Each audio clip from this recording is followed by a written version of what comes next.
Uric acid या gout के मर्ज़ को हमने मुख्तलिफ स्टेजेस में डिवाइड किया हुआ है। 1, 2, 3 एंड 4 शामिल। पहली स्टेज है जिसमें मरीज़ का यूरिक एसिड का लेवल बढ़ता है और उसके साथ स्टेज 2 पे जाके क्रिस्टलाइजेशन जोड़ों के अंदर या जोड़ों के इर्द गिर्द मौजूद पट्टों में शुरू हो जाती है। स्टेज 3 में मरीज़ टिपिकल एक जॉइंट पेन, और स्टेज 4 वो स्टेज है जिसके अंदर जॉइंट डिस्ट्रक्शन यानी कि टोफाई जो हैं वो जोड़ों के इर्द गिर्द बनना शुरू हो जाते हैं, और उसके साथ साथ न सिर्फ जोड़ ख़ुद भी डैमेज होना शुरू हो जाता है बल्कि उसके बाहर मौजूद स्किन वो भी अक्सर डैमेज हो जाती है। आज का जो मेरा टॉपिक है उस पर मैं ज़्यादा फोकस करने की अब कोशिश करूँगा कि क्रॉनिक जो गाउट है वो क्या है, उसको कैसे मैनेज किया जाना चाहिए। अगरचे एक्यूट गाउट जो है उस पर ब्रीफली मैं बताता चलूँ कि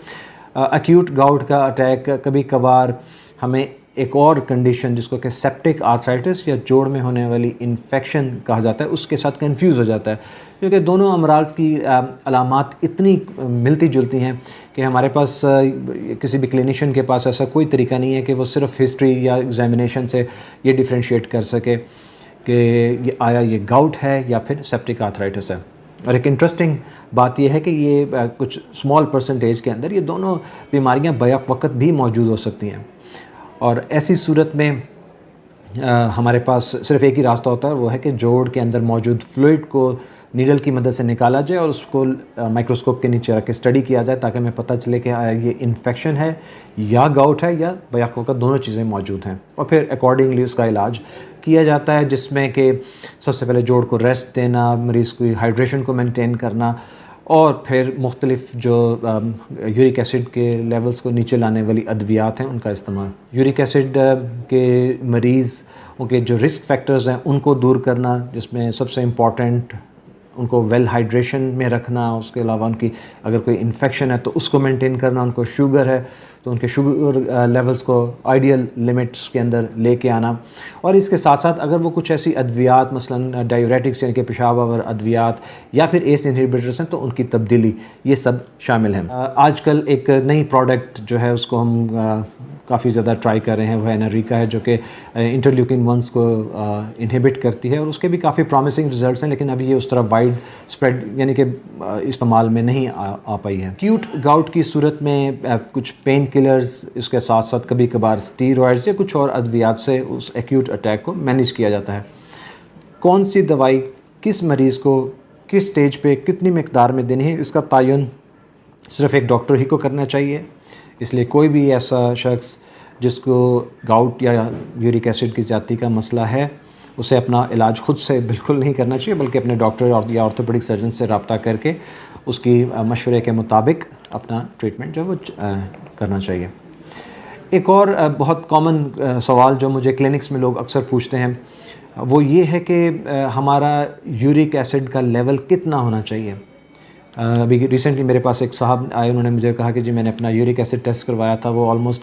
10 के करीब था, लेकिन मुझे यूरिक एसिड की कोई अलामत मौजूद नहीं है। तो इसमें कोई शक नहीं है कि यूरिक एसिड की जो लेवल्स हैं वो 9-10 तक भी जा सकती हैं और मरीज़ को किसी किस्म की कोई अलामत नहीं होती, क्योंकि इस का दारोमदार असल में इस चीज़ पे है कि ऐसे अफराद के जिस्म में यूरिक एसिड कितनी जल्दी क्रिस्टलाइज हो रहा है। बाज़ अफराद ऐसे हैं कि उनके जिस्म में 7, 8, 9 के ऊपर भी क्रिस्टलाइजेशन नहीं बनती, इसलिए उन्हें किसी किस्म की कोई शिकायत तकलीफ़ नहीं होती है। लेकिन एक ऐसा फ़र्द जिसको कि यूरिक एसिड या गाउट का अटैक एक दफ़ा हो चुका है, उसके लिए आइडियल लेवल 6 या 6 से नीचे है, 6 मिलीग्राम पर DL से नीचे है।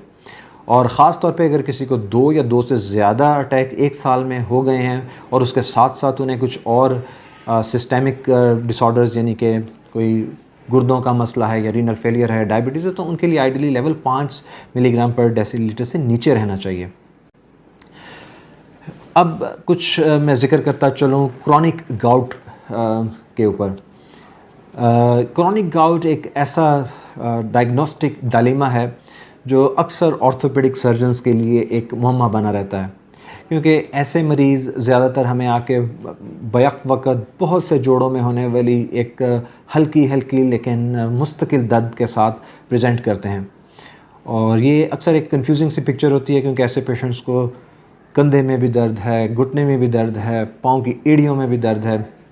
इसलिए उस चीज़ को समझना बहुत ज़रूरी है कि कोई भी ऐसा मर्ज़ जिसमें बैक वक़्त 2 या 2 से ज़्यादा जोड़ मुतासिर हो रहे हैं, तो उसमें डायग्नोसिस जो है वो उस एक आइसोलेटेड जॉइंट की बजाय किसी भी सिस्टेमिक डिसऑर्डर की तरफ जाता है, और उसी का एक हिस्सा ब्लड टेस्ट और उसके साथ साथ यूरिक एसिड के लेवल्स का टेस्ट है, जिससे हमें ये अंदाज़ा हो सकता है कि ऐसे फ़र्द को क्या प्रॉब्लम है और उसको कैसे मैनेज किया जाना चाहिए। क्रॉनिक गाउट के ट्रीटमेंट में सबसे ज़रूरी है कि ऐसे मरीज़ अपने एक हेल्दी वेट के अंदर आएँ। उनका आइडियल BMI जो है वो 25 होना चाहिए। अगरचे 30 तक हम उसको किसी हद तक कह सकते हैं कि वो एक्सेप्टेबल है, लेकिन आइडियली 25 के करीब करीब उनका BMI होना चाहिए। उनको एक हेल्दी डाइट और हेल्दी लाइफस्टाइल के साथ रहना चाहिए, जिसमें ख़ुराक एक अहम रोल है। और अगेन मैं इस चीज़ पे ज़ोर दूंगा कि फ़िज़ी ड्रिंक्स का इस्तेमाल बिल्कुल बंद किया जाना चाहिए, और इसके अलावा और तमाम ऐसी प्रोडक्ट्स जिनके अंदर फ्रुक्टोज़ मौजूद है उनका इस्तेमाल मुकम्मल तौर पे बंद कर देना चाहिए। एक चीज़ लोग कहते हैं कि जी फ्रुक्टोज़ तो हमें फ्रूट्स से हासिल होता है, तो इसका मतलब है कि फिर हमें फ्रूट्स खाने भी बंद कर देने चाहिए। तो इसका जवाब है कतई नहीं। अल्लाह ने फ्रुक्टोज़ को फ्रूट्स के अंदर फ़ाइबर के साथ एसोसिएट करके रखा है, इसलिए जब कभी भी आप फ्रूट्स खाते हैं तो वो एक बड़े ही स्लो और सस्टेन्ड मैनर के साथ जिस्म में फ्रुक्टोज़ की रिलीज़ करवाते हैं, जिसकी वजह से हमें कोई भी किसी किस्म की शिकायत नहीं होती। लेकिन अगर आप फ्रुक्टोज़ को बिल्कुल कंसनट्रेटेड अमाउंट में लेके किसी भी फूड में या और किसी प्रोडक्ट में डाल के इस्तेमाल करें, तो जो एक फ्रुक्टोज़ का सर्ज आता है जिस्म में, वो इस प्रॉब्लम का बाइस बनता है। और इसके साथ साथ जितने भी बाकी हेल्दी लाइफस्टाइल के तरीके हैं, जिसमें रेगुलर एक्सरसाइज, जिसमें वॉकिंग एक बहुत अच्छी एक्सरसाइज है वो, और इसके हेल्दी लाइफस्टाइल जिसके अंदर एक एक्टिव लाइफस्टाइल शामिल है, उसका मेंटेन किया जाना बहुत ज़रूरी है। एक चीज़ मैं और बताता चलूँ कि पाकिस्तान में दो चीज़ें मुझे ख़ास तौर पे स्ट्राइक करती हैं कि पाकिस्तान में ज़्यादातर लोग एक दफ़ा जब उन्हें किसी भी मर्ज़ की तशख़ीस हो जाती है तो उसका बाकी का इलाज ख़ुद से करने की कोशिश करते हैं, और उसके साथ साथ कुछ मेरे जो जूनियर डॉक्टर हज़रात हैं उनके लिए भी एक मैसेज है कि गाउट अगर किसी को एक दफ़ा हो गया है तो उसको पहली स्टेज के ऊपर तो सिर्फ उसके एक्यूट गाउट का इलाज किया जाना चाहिए। उसके बाद तकरीबन 1 माह के बाद उसके यूरिक एसिड के लेवल्स को दोबारा चेक करना चाहिए, और उस एक महीने के बाद आने वाले लेवल्स के बुनियाद पर इस चीज़ का तयन किया जाना चाहिए कि इस शख्स को कितनी देर तक अब जो यूरिक एसिड लोअरिंग ड्रग्स हैं उन पर रखना चाहिए। और एक और चीज़, एक्यूट फेज़ के अंदर कभी भी यूरिक एसिड लोअरिंग ड्रग्स का इस्तेमाल नहीं करना चाहिए। हमेशा 10 से 14 दिन तक इंतज़ार करें,